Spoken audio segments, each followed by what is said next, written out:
Hello everyone, I am Siddharthan. Currently, we are in the fifth module of our hands-on machine learning course with Python, and this fifth module is all about mathematics for machine learning. So far in this mathematics module, we have discussed about the topics on linear algebra, and then we have started with statistics. And in today's video, we are going to discuss one main important topic in statistics, which is population and sample. First of all, let's try to understand what is meant by this population and sample, and then let's discuss about what are the different techniques that we can use to derive a sample from a population. So this is the agenda for today's video. In case you are watching my videos for the first time, hi, in this YouTube channel, I'm making a hands-on machine learning course with Python. And if you want to learn this machine learning course from the beginning, I'll give the link for my course playlist in the description of this video, so you can check that out. With that being said, let's get started with today's video. So in order to understand this population and sample, we need to understand what is meant by a sample study. So in my previous video, I have explained what are the three main types of statistical study that we have. So the first type of statistical study is a sample study. The second type is observational study, and the third type is inferential study. Okay. So what is a sample study? So you can see the definition here. So a sample study is a study which is carried out on a sample which represents the total population. So let's try to understand this definition. So we have a population. So population is nothing but the entire data set. And from this entire data set, we are choosing a subset, and this subset is called as a sample. And this sample represents the entire population, and some studies are carried out on this particular sample. So this is known as a sample study. So why we need a sample? Why can't we, do the study on the entire population itself? So this will be a question that may arise in your mind, right? So let's try to understand this with an example, and that will answer this question. Let's say that we have a population, so we have a data set. So consider this as an entire population of a country, and for this entire population, for all the people in the country, we want to find what is the average blood sugar level of people. Okay, so how you can find the average blood sugar level? You can think about this. One thing which you can do is meet all the people in that particular country and take a blood test and find what is the blood sugar level, right? But this is not a practical approach. Practically we can't do this because the number of people in a country is very huge, right? So in this case, what we can do is, in order to save time and work and other things, the more efficient way will be to find a sample from this population. So this sample will be derived from this population through some techniques, and this sample now represents this population. And when you find the average blood sugar from this sample, you can use that result for this entire population itself. So the difference is that the sample is a very small set of data, whereas the population is a very huge set of data. Let's say that a country has a population of 1 million, and we can get a sample of about 100,000, and you can find the average blood sugar level of these 100,000 people, and you can use this result as the value for this population itself. So this is known as a sample study, and this is the difference between a population and a sample. And whenever we are having a huge population which we cannot deal with, in that cases we will derive a sample, and this sample is nothing but the subset of this population which represented. So this is the difference, and I hope you have understood what is the difference between population and sample. So with this understanding, let's discuss what are the different techniques that we can use to derive this sample. So there are four main types which we can use. So there are four main techniques which we can use to derive a sample. First one is simple random sampling. Second one is systematic sampling. Third, stratified random sampling. And fourth sampling technique is cluster sampling. Okay, so these are the four main sampling techniques. So these four kinds of techniques are called as probability sampling techniques. Okay, and there is another broad classification of sampling techniques called as non-probability sampling techniques. And in this video, we are going to discuss about only these four kinds, only the probability sampling techniques. So what is the difference between these two, probability and non-probability sampling? So in probability sampling, all the members of the population have an equal probability to to be selected as a sample. And there is a randomness in sampling, so we will randomly select the data with some requirements or some regulations, whereas in non-probability sampling, all the members doesn't have equal probability, so there are several factors that will be taken care of. So in this case, a person cannot give an accurate measure of how a sample is taken. So this is the difference between probability and non-probability sampling. And non-probability sampling, the data are not chosen randomly. So this is the difference between these two. And in this video, we will be discussing about only these four types, because probability sampling techniques is the one which is generally used and which is more efficient. Okay. So now let's try to understand each of these four sampling techniques with appropriate examples and what are the pros and cons of each sampling techniques. Okay. So first of all, let's try to understand simple random sampling. So in simple random sampling, the sample is randomly picked from a larger population. Hence, all the individual data points are as an equal probability to be selected as sample data. Okay. So this definition is self-explanatory. Let's say that we have a population of about 10,000 data points. So we have a data set of about 10,000 data, and in that we need a sample of only 1,000 data points. So in that case, what we can do when it comes to random sampling is we randomly select 1,000 data points. So there is no rules or regulations that need to be fulfilled in order to be selected as a sample. So you can choose randomly any 1,000 elements. Okay, so this is called as a simple random sampling. One such example is employee survey in a company. So consider this example. Let's say that there is a very big MNC company and there are about 1,000 people working in that company. And this company's management want to carry out some survey with their employees. And instead of going and asking to the 1,000 people, what they can do is they can randomly choose 100 employees and they can carry out this survey for this 100 employees alone. So this is an example for random sampling, and this will save a lot of work, time and money, right? So this is how a simple random sampling works. Now let's try to understand what are the pros and cons we have. So the first pro or first advantage that we have is no sample bias, as we are not selecting samples based on any requirements, right? So any data points can be chosen as a sample. So there is no bias that comes into play when it comes to random sampling. And as there is no bias, the sample will be random. So when you select the data points randomly from a sample, so there won't be any partiality that will be shown to the data points. So you can get a balanced sample.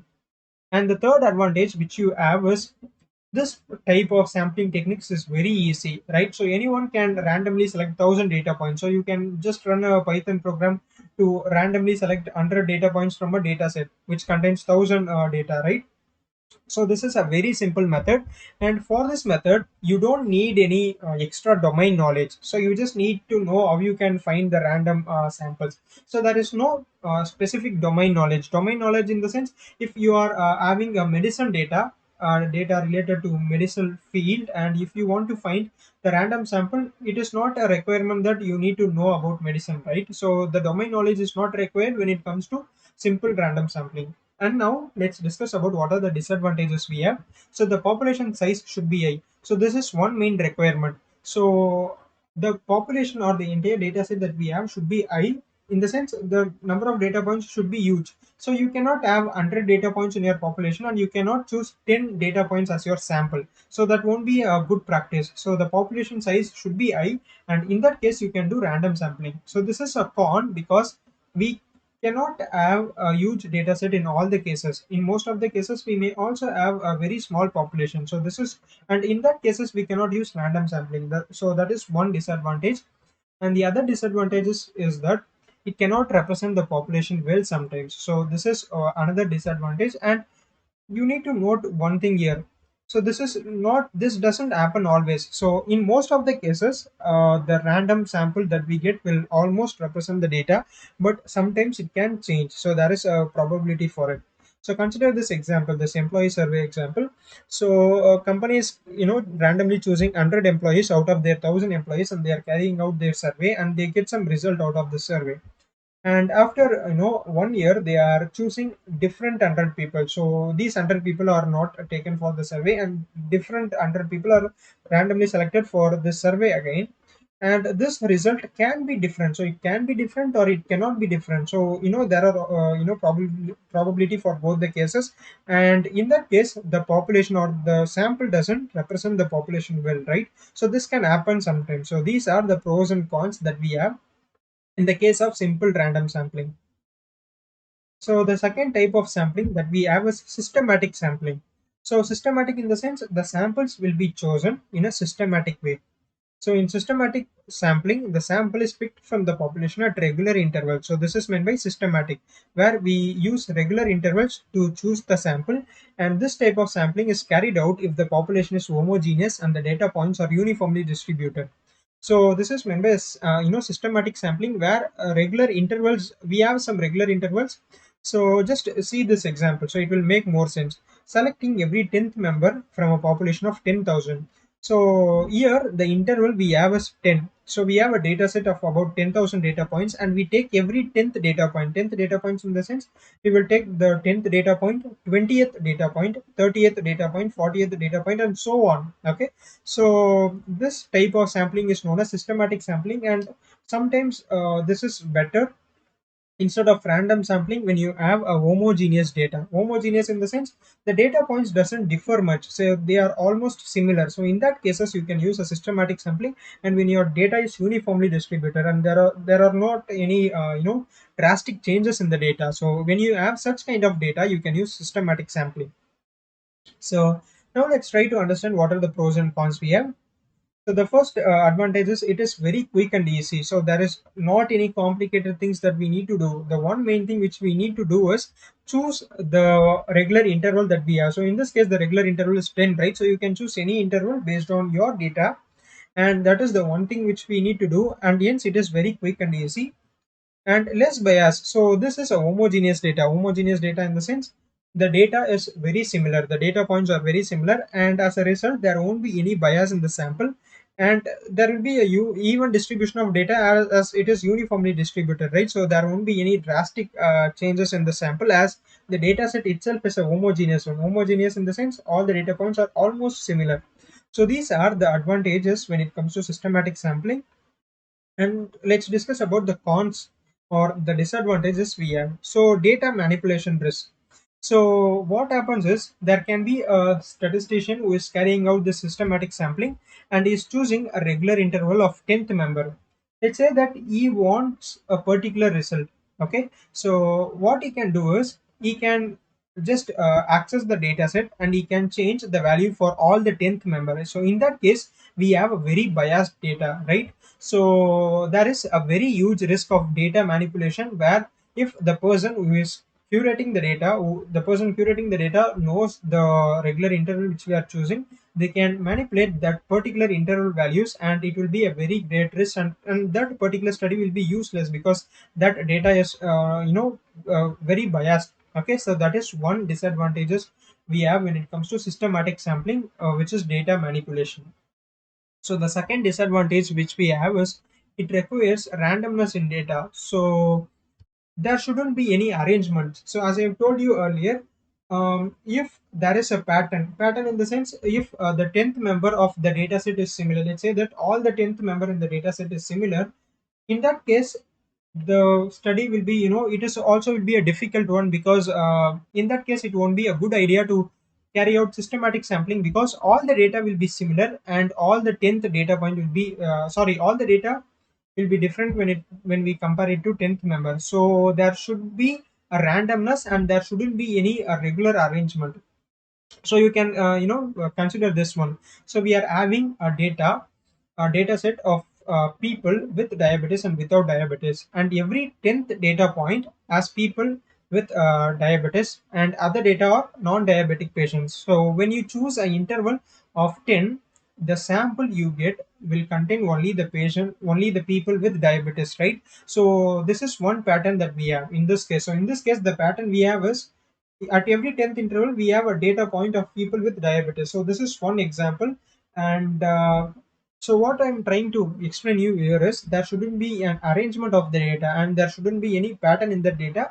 There should be a randomness in the data, and if you have a randomness in your data and the data is homogeneous, in that case the systematic sampling is a very good technique to choose.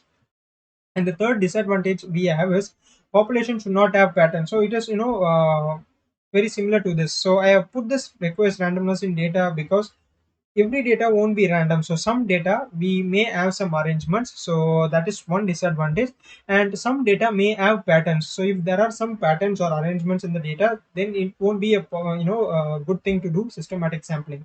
So these are the pros and cons when it comes to systematic sampling. And the third type of sampling which we have is stratified random sampling. Okay, so in stratified random sampling, the population is subdivided into smaller groups called as strata, and samples are obtained randomly from all these strata. Okay, so just understand one thing here. We have a population, and this population can be subdivided or it can be divided into multiple groups, and these groups are called as strata. And samples are randomly obtained from this strata. So you can see this example and it will make more sense. So we are finding the smartphone sales in all the states in India. Okay, consider this example. So in this case, each state will be one strata, and we have data for each state, right? So how much cell phones has been sold in each states of India, and each state will become a strata or group. So in that, what we will do is we will take all these states. So each of this state become a strata, and from all these strata, we will randomly select data points. So let's say that we have Maharashtra state. So we will randomly, take the data points from the state of Maharashtra. So we will randomly take the data points from Delhi and all the other states. So this is meant by stratified random sampling, where we have different groups in our data, and all these groups will be considered. So that is one main thing to note here. So we won't leave any groups, so we will consider all the groups. In this case, all the groups is nothing but the states, so we will consider all the groups, and from each of these groups we will randomly collect some data. So hence it is called as a stratified random sampling, and strata is nothing but the groups that we have. Okay, so this is meant by stratified random sampling, and now let's try to understand what are the pros and cons we have. So the first advantage we have here is it can find important characteristics in the population. So if you doesn't consider the groups, let's say that we are not considering different states and just we have the data for smartphone sales in entire India. So in that case, we may not find some important characteristics. So let's say that in this case, we are dividing the data into different groups called as strata, and we are carrying out our analysis. So in that case, we may get an insight that people from one state tends to buy more smartphone when compared to other states. So this is one main characteristics, right? So when you use this stratified random sampling, we can get some important characteristics based on the groups that we have. So this is one main advantage. And if you don't group the data into different groups, then you can't find this characteristics. So that is the advantage of this one. The second advantage is high precision can be found if the differences in the strata is high. So if the differences between the two groups is high, then we can find very good results or very good, precision. Precision in the sense, we can find better conclusive evidences for this study. So that is one main thing. So if the differences in two groups is very high, okay. So the disadvantage we have when it comes to stratified random sampling is that we cannot perform this stratified sampling on population that cannot be classified into groups. So there are data set which cannot be classified into groups. So in that cases, we cannot perform this stratified random sampling. And the second disadvantage we have is overlapping of data points. So one data point can be similar to one group and the other group as well. So this is called as overlapping data points, where the data point has the characteristics of two or more groups. So in that case, it will be a difficult thing to do. If we have a lot of data points that are overlapping, then we cannot possibly do this stratified random sampling. So these are the advantages and the disadvantages, and that we have for stratified random sampling. And the fourth and final type of sampling that we have is cluster sampling. So this is similar to stratified sampling, but there is one main difference to it. So in cluster sampling is carried out on population that has inherent groups. Inherent groups in the sense there will be natural groups, and this population is subdivided into clusters, and then random clusters are taken as sample. So in the case of stratified sample, all the strata is taken. Strata in the sense all the groups are taken, whereas in the case of cluster sampling, we won't take all the groups. We will randomly select the groups. So that's the difference. So in stratified, we will take all the groups and we will select random samples from each of these groups. But in this case, we won't take all the groups. So we will randomly select a few groups and we will take all the data points from selected groups. So this will be an one interesting example to consider this. So in this case, we are considering the smartphone sales in randomly selected states. So in this stratified example, we will take all the states of India and find the smartphone sales, whereas in cluster sampling, we will randomly select the states. and then for those selected states we will find the smartphone search. So this is the difference between stratified and cluster sampling, where in stratified all the groups are selected and from all these groups random values are taken, whereas in cluster sampling groups are selected randomly and all the data points from selected groups are taken. So this is the difference between cluster sampling and stratified sampling. So what are the advantages and disadvantages that we have? So the first advantage in cluster sampling is that it requires only fewer resources. So the resources that we need is very less, because let's consider this stratified stratified sampling example. So we need the data from all the states of India, right? So one person needs to meet all the people. Sorry, not all the people, some number of people from all the states of India, and the resources required for it is high, right? So the time, money, and work that the person is putting is very huge. But when it comes to cluster sampling, only a randomly selected state, so we are not considering all the states but randomly selected states, so the amount of work that the person needs to do here is very less. So in that cases where where you don't want to spend a lot of time and you want a very efficient result, in that cases you can go with cluster sample, and the resources that are required for this is very small. Okay. So in a budget, in a budget perspective, cluster sampling is better when compared to stratified sampling. The other advantage that we have is reduced variability. So as we have selected states and selected groups, the elements in this particular groups will be almost similar. So there won't be any variability. Variability in the sense differences in the data points. And the other advantage is that it has the advantages of both random sampling and stratified sampling. So we are randomly selecting the groups, right? So this has an inherent advantage from both random sampling technique and stratified sampling technique. So that is one main advantage. And the disadvantage of cluster sampling is that it cannot be performed on population without natural groups. So it is very similar to the one which we have discussed before, where all the populations cannot be grouped into different strata. So in that cases, we cannot use cluster samples when it doesn't contains inherent groups. The second disadvantage is also the same, where if we have overlapping data points, then it will be a difficult thing to implement cluster sampling. And the third disadvantage which we have here is it cannot provide a general insight for the entire population. So this is one main thing. Whereas in stratified sampling, we are considering all the groups. So in the example which we have discussed, we are considering the data points for all the states in the country.